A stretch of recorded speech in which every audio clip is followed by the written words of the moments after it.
Hi everyone, I'm Jody Peel from Third Space Life Charity. Welcome to Third Space Live, a show that offers conversations, ideas, and stories to build mental wellness and hope. In a few moments, we'll be speaking with guest Jessica Samuels from Canadian Mental Health Association in Kelowna. She's going to be speaking to us about communicating in times of turmoil. Before we begin, learn more about our charity at thirdspacecanada.org. Follow us on Facebook or Instagram. You can also sign up for our newsletter on our website, and you can view previous shows on our YouTube channel or on IGTV.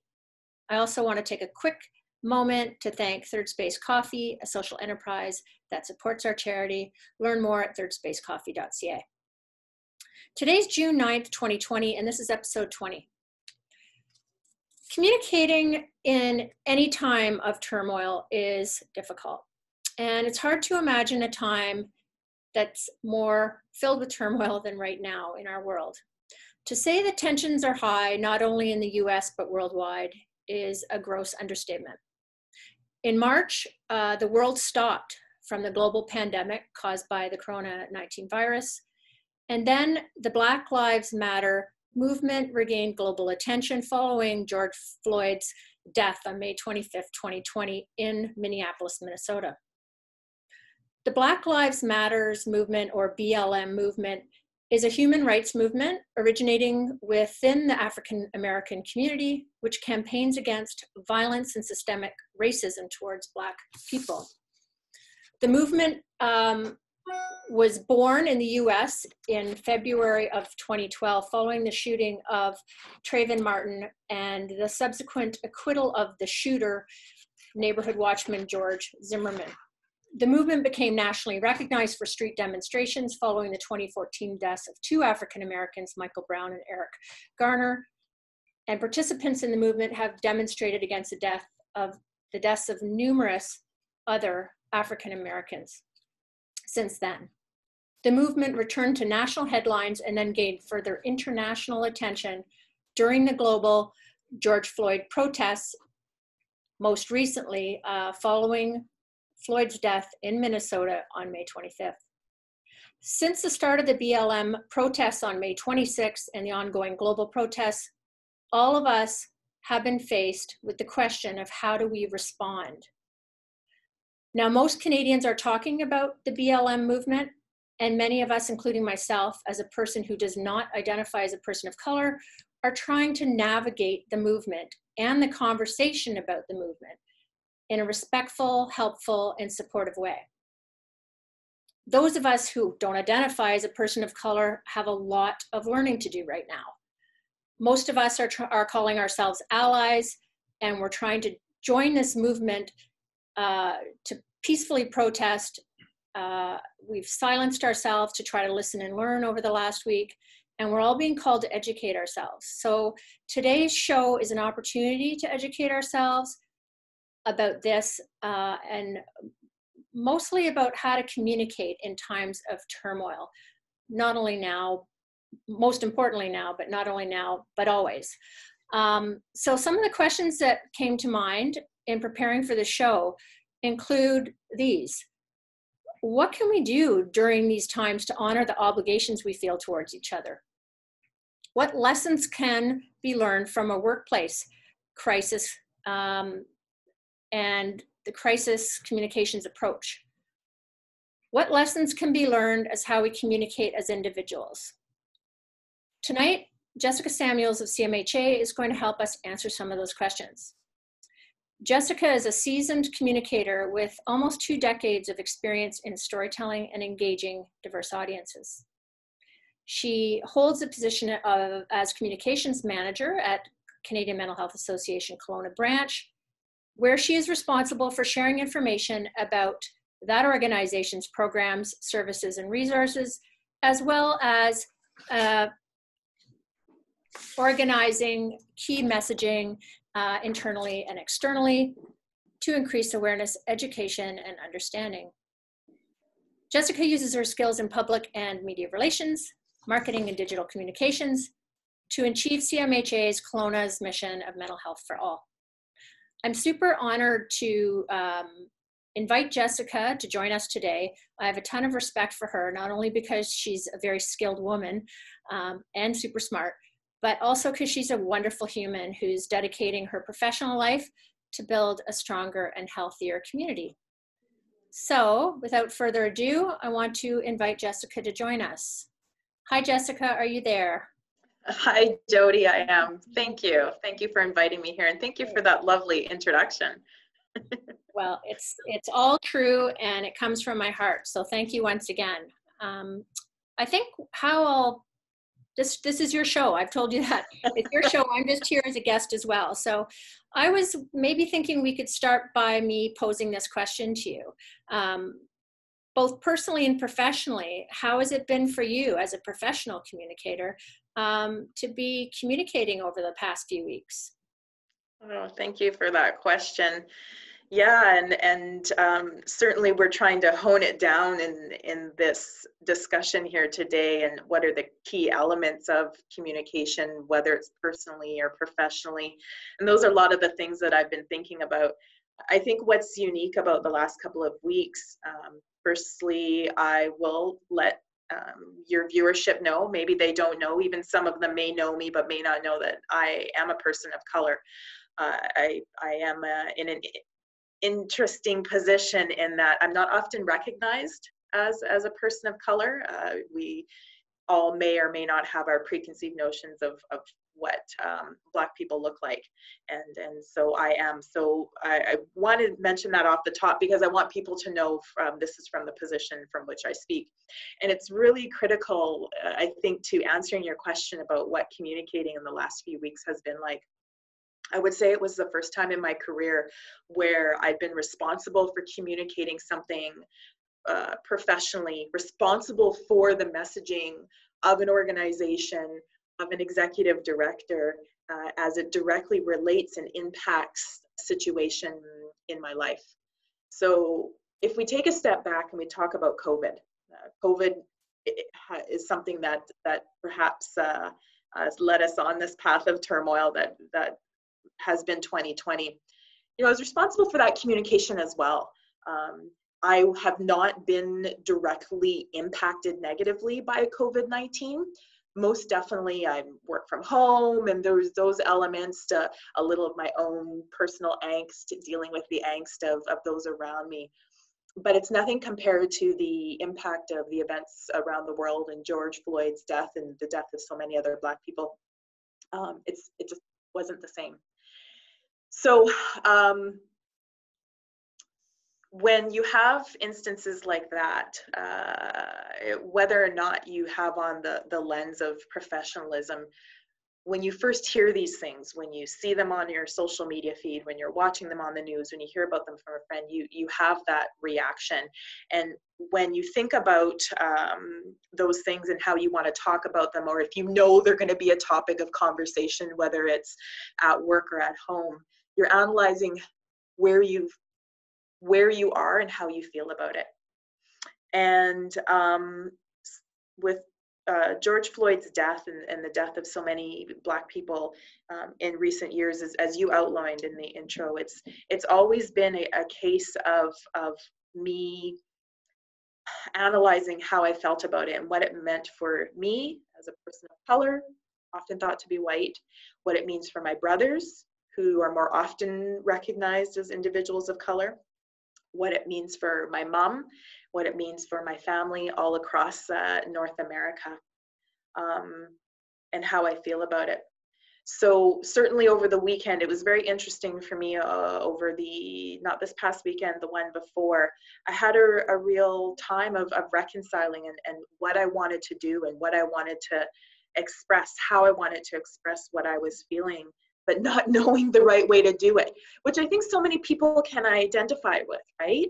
And I think that's an interesting point that certainly we all have, and that leads to that obligations of the way we think that we should express or communicate how we're feeling, what is expected of us because we're white, or we're immediately recognized as a Black person or an Indigenous person, or we're not. There are these obligations. And I really wasn't sure what to do. And, you know, I'll admit, it was a Sunday afternoon, and I just, you know, went through my own personal way of kind of self-care and dealing with my emotions around it, and kind of prepared myself for the week moving forward. Monday morning hit, and I knew that similar to COVID, this was something that our organization could not ignore and should be overtly communicating about. I didn't know what that was going to look like. And for me, I had to separate, okay, so what is my own issue, my own stuff, and how will that dovetail with that of the organization? And you know, I'm responsible for the strategy of the social media for CMHA Kelowna and Foundry Kelowna, and I talked with my digital communications colleague on that and our tactic, but I really kind of felt that I had a responsibility of being a little bit one step removed. And then a significant thing happened, and my boss, Sheila Turner, she's the executive director of CMHA Kelowna, booked a Zoom meeting, and she was just like, we got to do something. I got to say, she couldn't even say, she's like, we got to do something about this. And Jody, I think I shared with you before, it was such a relief, and it was such a flood for me. I actually started crying because I didn't realize how in turmoil internally I felt about where those things lay. And it was nothing about, I mean, our organization, we strive to be allies and understanding. So it wasn't like I thought that I couldn't do it, but the door was opened and the path was cleared. And I think about that moment and how significant it was for me professionally and also personally. So it subsequently led to getting a clear understanding of what I wanted to do under the guise of CMHA Kelowna, and also what I wanted to do personally. So it's a very long explanation, but that's kind of the overview of what kind of led to this discussion. It made me realize that there are so many layers, and I think that's what that you are feeling, and maybe some other people are feeling. What do I say? How do I say it? What do I do? Now that we've gone past the muted week, past the blackout Tuesday, where do we go from here? So I think that's, at least in my world, that's what everybody's talking about and asking. Mm-hmm. And it sounds like your journey has been super complicated. And that makes me feel a little bit better, because maybe nobody knows exactly what to do, and we're all trying to figure it out together. Yeah, and I think that's exactly it. I think that for some individuals, it may feel very clear to them, and that is outstanding. I would suggest that for some people of color, it's not necessarily so clear, and some white people, it's not so clear. And then there's all kinds of gray in between there. And so, you know, so where do we go from there? So how do we know what is the right thing to do? Yes. And I think with that movement of the listening and the learning, and certainly it manifested as muted for that week of June 1st to June 7th. And you know, there's lots of discussion about whether that was right or had to be done right or had to be done wrong. You know, Blackout Tuesday itself had a few layers of what's the right thing to do. Do you use the Black Lives Matter hashtag? Do you not? And Jody, I wanted to pop in and just say the other thing that was on my radar was that the protests here in our community was also had a lot of layers to it, and a lot of last minute communications going around, not knowing if it was the right thing to attend as not being a person of color or not, and who arranged it and whose voice it was, and it was very complicated. That was another. Yeah, and again, not serving anybody, those complicated factors really not helping anyone. And I guess what ultimately what I want to say, and if there was something that I wanted individuals to take away on, and we can delve more into this, is that authenticity. Where are you coming from a place? What is the place you're coming from?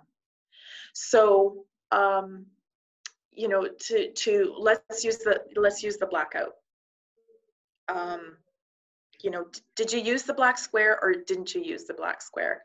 I don't think the right or wrong of that particular issue lay solely in whether or not you used it. I think it comes from your authenticity and what you are learning and know about yourself. And most certainly, as we've gone through this time of listening and learning, the next thing is, okay, now what? What is the action?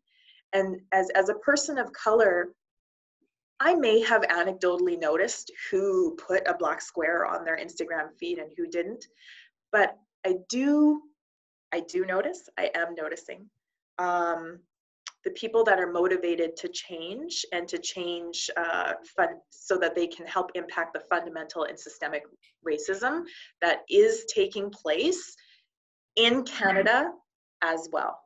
So what can we do, each of us, every day?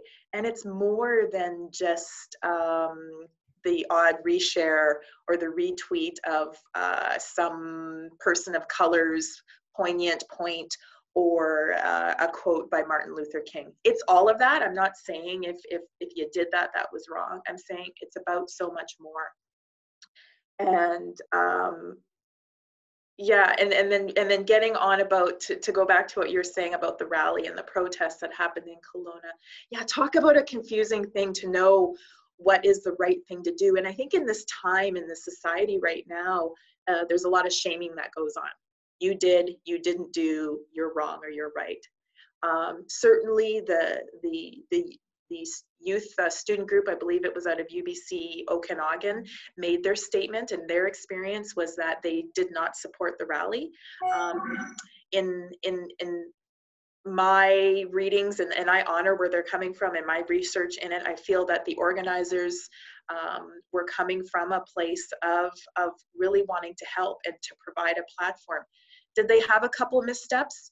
Yeah, I think so. Would I have done certain things that way? Probably not. But I think one thing that I can, and I think some of us can agree on, is that they didn't come from a place of hate or racism. That was my perception. And so that is why I personally felt comfortable in going. Now, if there's those of you watching today and you personally did not feel comfortable in going, great, fine. I would encourage you to take a look at why that was and be honest with yourself. You're not beholden to me, you're not beholden to Third Space, you're not beholden to anyone else, but have that difficult conversation with yourself and use it as a checking in point to see a way forward. Yeah, in our pre-show chat, you and I shared some thoughts and talked about like the intention behind everything you're doing right now, whether it is social media posting or attending something. Is it really to learn something or to try to be part of positive action for change? Or is it because you're trying to follow trends on social media? Or is it to try to, and you put the ultimate, you cut to the chase and said, is it you're just trying to prove you're not racist? Right. Right. Right. Well, and I think, and that's exactly it. You know, are we in a position of proving change and allyship, or just proving you're not a racist? And and we can see, I mean, emerging in news stories that storyline is coming even more forward. So, you know, as individuals here that are watching today, what are you doing in your day to day? Not necessarily to prove that you're not a racist, because I think we all have I think if you are here today listening to this conversation, I think you're probably doing okay in your life, and not presenting as a racist. But that doesn't necessarily mean that you are amplifying voices of those who have experienced racism, who are experiencing discrimination and hatred in our community. Individuals of all shapes and colors and sizes and backgrounds. Right now we're talking about Black Lives Matter, and we say, of course, all lives matter, but all lives matter can't matter until Black Lives Matter. So this is not just something that is going to last over the next couple of weeks and only pertain to people of color or Black people. This is also talking about, it's June, it's Pride Month. This is also talking about all Aboriginal. Aboriginal, all kinds of portions of our population, and what is your intent. So bringing it back to communicating, communicating is more than just talking or the sharing on the social media. Communicating is listening and learning, and the idea coming to a place of understanding and knowledge. And really, when we're thinking about times of turmoil like we're in now, this is really the crux of it when we're talking about the Black Lives Matter movement. What's your intention, and is your intention coming from a place of understanding and learning?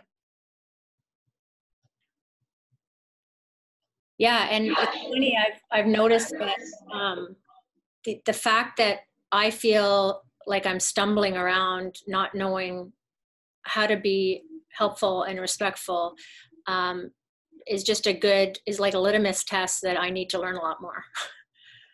Yeah. And that's what I'm trying to tell other people who are fearful. They feel like they're almost paralyzed because they don't know what to do, how to act, how to communicate, how to have these conversations. That's the starting place. Yeah. I guess being aware of your attention. You're saying, but it's not okay to do nothing, right? Mm-hmm. Yeah, and it's not okay to do things when you're sure, to only do things when you're sure other people are watching. So one of the interesting positions that I have been in throughout my life, and more so since I've been moved to the Okanagan, is because I'm not always thought of to be a person of color. I found myself in spaces where people thought they were in a room full of white people. And I have actually experienced, racist comments, whether they are for Black people or Indigenous or the LGBTQ plus community. So when you realize that you're in that space, how do you show up? How do you communicate your intolerance for that kind of attitude and thought? Are you speaking up? Are you shrinking into the background? What are you doing?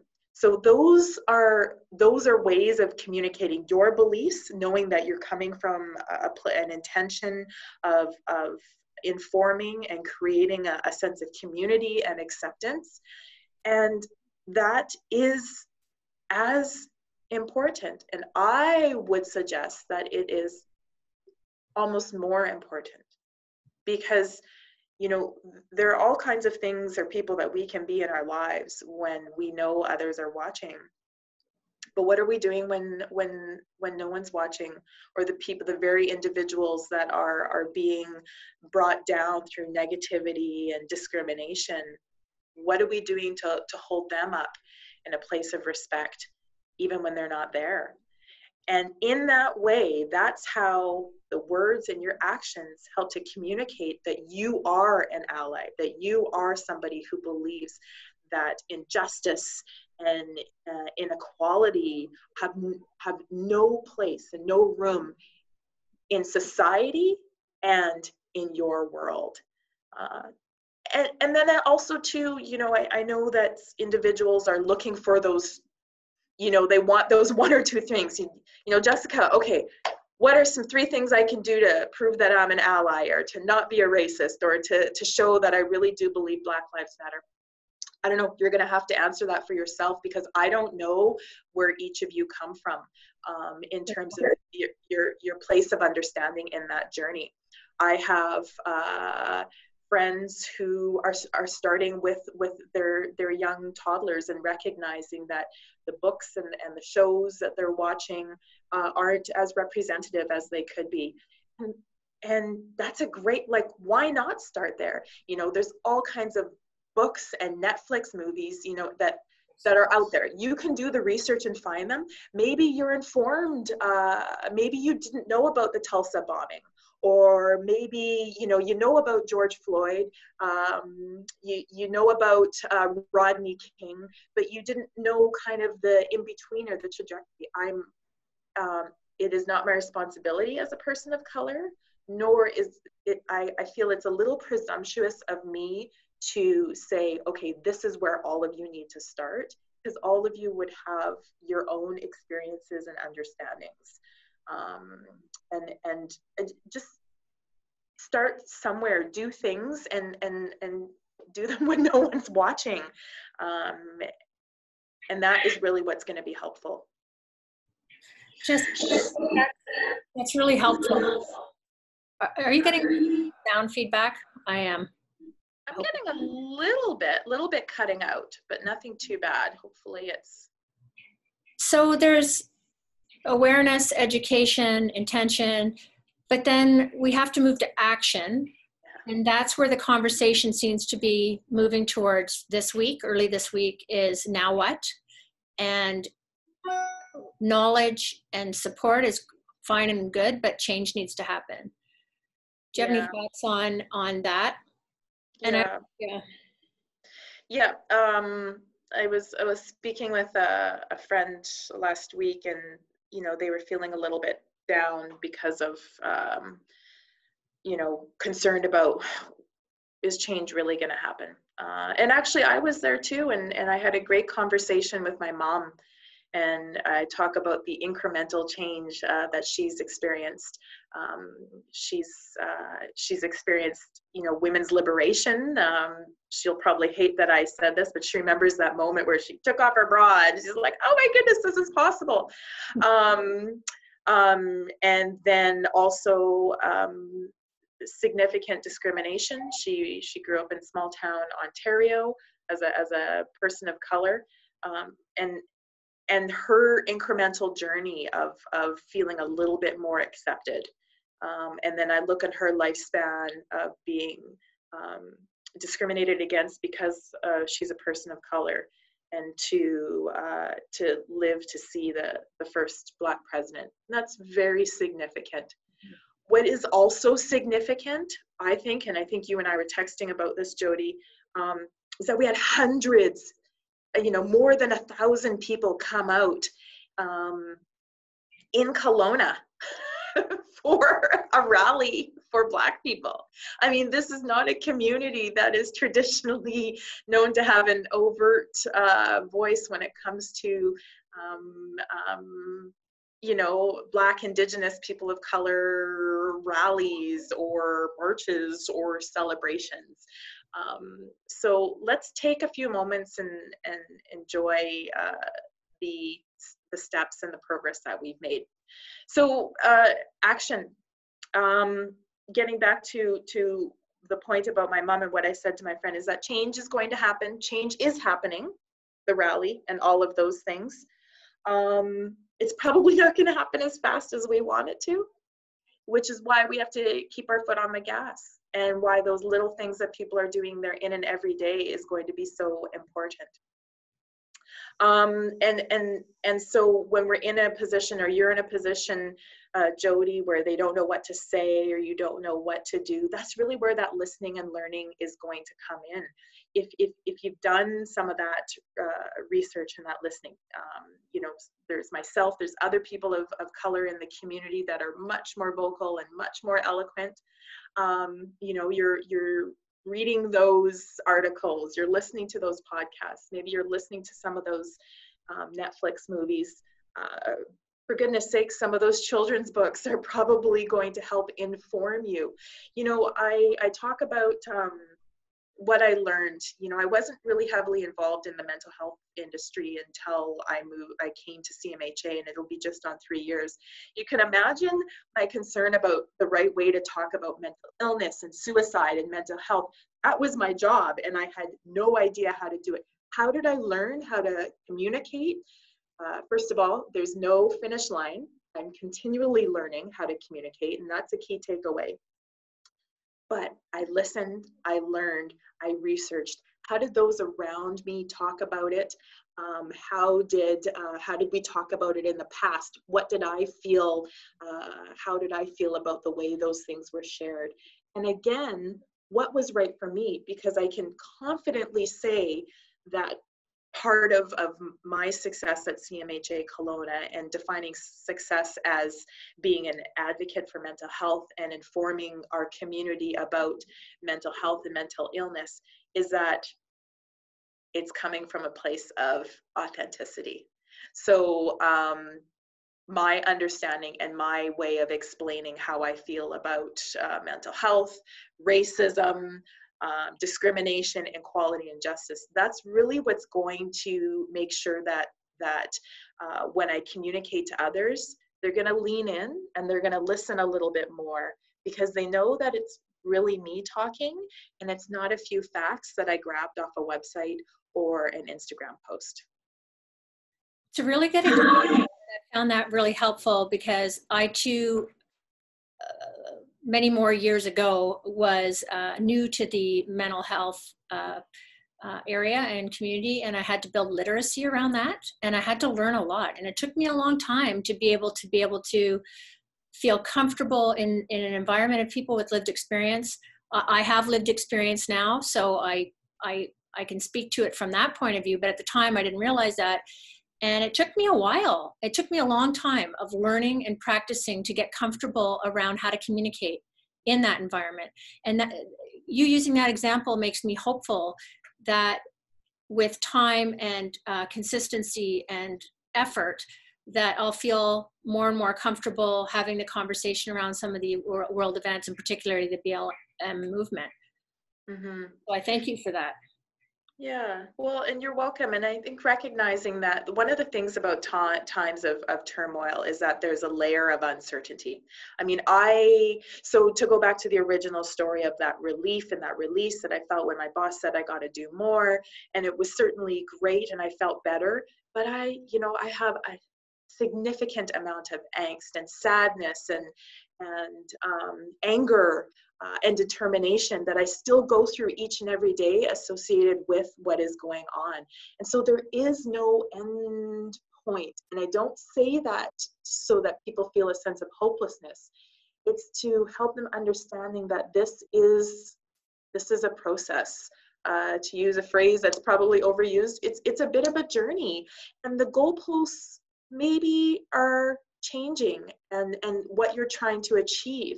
So, whereas as last week, so many of us were like, okay, what am I going to say? We're in it right now. Do I do the black square? Don't I do the black square? The goalpost is, how can I communicate that I am an ally and communicate that I will not tolerate racism in my life? How can I communicate that every day and to those around me? And that answer may fluctuate on a day-to-day depending on the situation that you're in. And you know what? Some days you're going to knock it out of the park and you're going to do great. And some days you're going to walk away and say, wow, that was a learning. I had some assumptions there. I didn't do so good. It goes back to your intention, back to your gut, back to how you show up inside and out. And that's okay. We say learning is a lifelong thing, and this falls into that. It does give yourself, yeah, right, to try and then screw up and feel shame and have failure, but keep going, because if it's truly in your heart, you're going to keep going. Yeah. And what did you learn from that? Mhm. you know. And how, what would you do differently next time, or how can you do differently? And if you don't know, then what are you doing about that? So in the instance, if you're in a room full of people, and let's say you're in a room full of people tomorrow or this weekend, and it's at a party, and someone makes a joke about you know, being gay or being trans, or makes a comment about First Nations in West Kelowna, what are you going to do? Because it's the parameters that you're setting for yourself right now associated with the Black Lives Matter is important, but it also expands throughout that.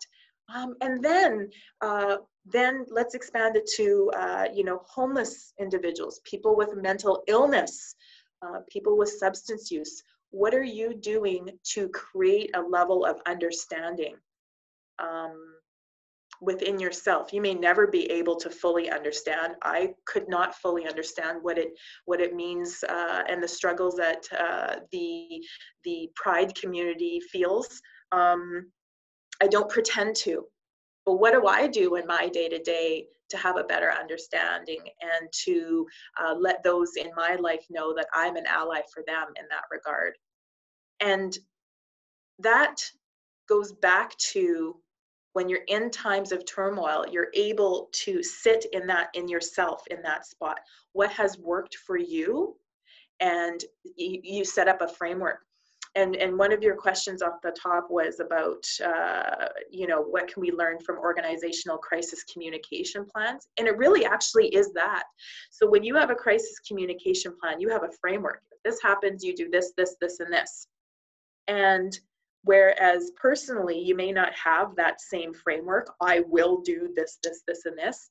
But you know, one of the things you will do is take that moment to step back and say, who am I? Who do I want to be in this situation? And from where am I coming from? What's my intention? I love that. I'm just thinking to myself that that is actually an action item. If someone's really looking for an action item, as an individual, as a parent, as a community member, a leader, a business leader, creating that crisis communication plan is actually, would be a good prompt to think about: who am I? Who do I want to be? What's my intention? What's my plan? If someone needs a framework to walk through, there's a good one. And you know, it's so, that would be such an awesome thing to do in all those roles, to impact all those parts of your life, to include all those other people in that conversation. So maybe that's a good takeaway for some of the people who, particularly in workplaces and businesses and community leaders. Yeah. Well, and I hope so. And I hope that, you know, how we show up in life, how we show up at work is part of how we show up in life. And for me, obviously, you know, I've been with CMHA for quite some time, and I, you know, you have a sense and a good feeling that my personal values aligned with those of the organization, and the mission and the vision and values of the organization. And that moment was such a tangible moment for me. And because my boss in the organization trusts in who I am as an individual, we were able to really dovetail my personal feelings and messaging and with that of the organization. So that's definitely a blue sky benchmark. But you can see, as an individual, that helps me with my conversations with my husband. It helps me with my conversations with my friends, with my colleagues and my peers in the community, because it's helped me set that framework and that foundation for who I am and who I want to be in this world. Yeah, that's powerful stuff, Jessica. I'm exhausted because this is such an important, meaningful conversation to share with you today, particularly right now. And I'm hoping that we can continue this conversation moving forward, because like you said, like we've said during the conversation today, that this is not the finish line. There is no finish line. I love that quote. So now we have to figure out how we want to respond and communicate and learn and move forward.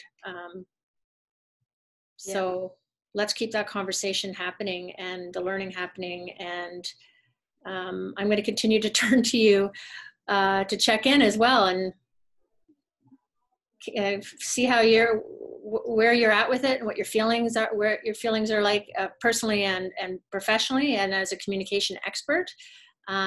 Wondering if you could speak a little bit to what your organization can offer anybody who might want to learn more about this and about healthy communication, personally or in the workplace or elsewhere. Yeah. Well, thanks. And really, thanks, Jody. And having this platform, I'd love to come back and have these conversations and hear some of the questions and ideas that your viewership have. As an organization, CMHA Kelowna, I mean, in terms of the stance of where we are now, we believe that things like racism, injustice, inequality are not agents of good mental health. So, how possibly can you be struggling with discrimination and feel good about you as an individual, feel connected to your community and who you are? And so that's a place where we operate from, and we provide programs and services that allow people to thrive, or give them the tools and support them to thrive and do the best they can in their life. So that's, things are different now with COVID, but those are our wellness programs, creating a community of peer support or individuals who have lived experience or living experience when it comes to mental health and mental illness. We also have things like Discovery College, which are free programs. And what's really great is these are courses for anyone and everyone. And they kind of, we call it the kind of that squeeze, that in between. So many of us could be feeling that squeeze right now. Gosh, I'm just freaking getting over COVID, and now the world is in turmoil, and there's racism, and people are dying, and people aren't just getting it, and this really having an impact on my mental health, and I'm not able to do my job. Maybe you're not somebody who identified as having a mental health issue prior to this. That's okay. Discovery College, it's for you. We're doing those as webinars right now, and they've had significant uptake in this particular time, and we will continue with that, making them topical and also general, so that there's tools that you can use year round. For anyone who's in a workplace perspective and is just like, wow, I've got 10, 15, 25, 100 employees, and I just don't know how I'm going to manage. We have Thoughtful, which is our workplace wellness strategies. These are our workplace educators that actually come in and, again, meet you where you're at. Every workplace is going to be different in terms of wellness strategies, in terms of understanding the nuances of what your employees may be going through. And we can help you create an environment that is more open and welcoming to individuals. And of course, we have Foundry Kelowna. We're the lead operators or the operators and the lead agency of Foundry. And we have all kinds of things that we have going on for youth. We're back open for appointments, but this is one of the things that a lot of people have mentioned is how the youth are showing up, in particular to the BLM rallies, and this is impacting. Of course it is, but this is a significant point in their lives, and we would be doing a disservice if we brushed it off to say that, oh, youth, it's, they're not paying attention. They are, and these are stresses and anxieties that they can be feeling about the world around them. And so we have platforms for individuals to have those conversations in a safe space. We also have a podcast. We have a Foundry podcast called What Really Works, which I love that line, because I feel like that's something we all want to know, but what really works? Tell us, please.